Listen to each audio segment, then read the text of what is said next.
এখন এই মুহূর্তে আসলে আমাদের বোটটা নষ্ট হয়ে গিয়েছে। এই দেখুন খুবই বিপদের মধ্যে পড়েছে, এটা মেশিনটা খুলে গেছে। আর আমরা পুরো অ্যাডভেঞ্চার করে গন্তব্য এই মামা ডুবি দিয়েছে, আমরা মাছ সমুদ্রে আটকে গেছি। এখন জানি না এখানে কি করব, আমাদের আছে এখানে টেন্ট করে থাকতে হবে, আমরা জানি না কি করব। আল্লাহ আল্লাহ করতেছি। কি নিদারুণ এক পরিস্থিতির মধ্যে পড়ছি। তবে যেখানে দাঁড়িয়েছি একটা আইল্যান্ড, এটা একটা মিনি আইল্যান্ড দেখুন। মানে আমরা এখানে যদি থাকতে পারতাম আসলে খুব খুব খুব বেশি ভালো হইতো।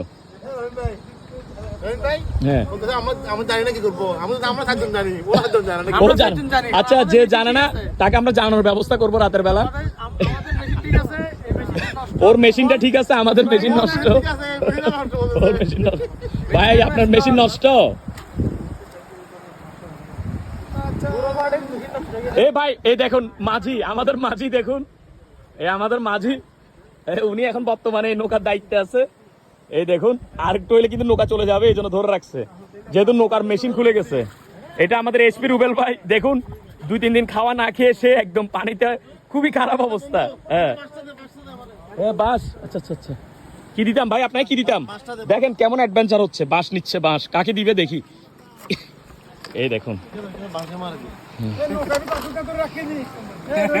হ্যাঁ, এই দেখুন ভাই এসপি ভাই অনেক কাজ করতেছে আসলে ভাই। উনি অনেক শক্তিশালী।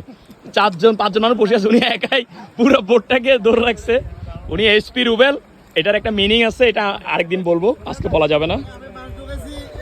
ওই যে আর বাঁশ ঢুকে দিয়ে বাঁশ ঢুকাচ্ছ।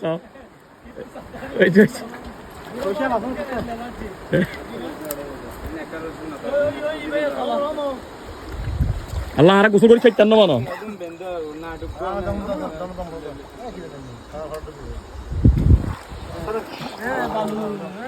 সবকিছু শেষ কথা হলো, এমন সব জায়গায় যাচ্ছি যেসব জায়গা আসলে কল্পনাতে ছিল, সৃষ্টিকর্তা নিয়ে যাচ্ছে, এটাই শুকর আলহামদুলিল্লাহ।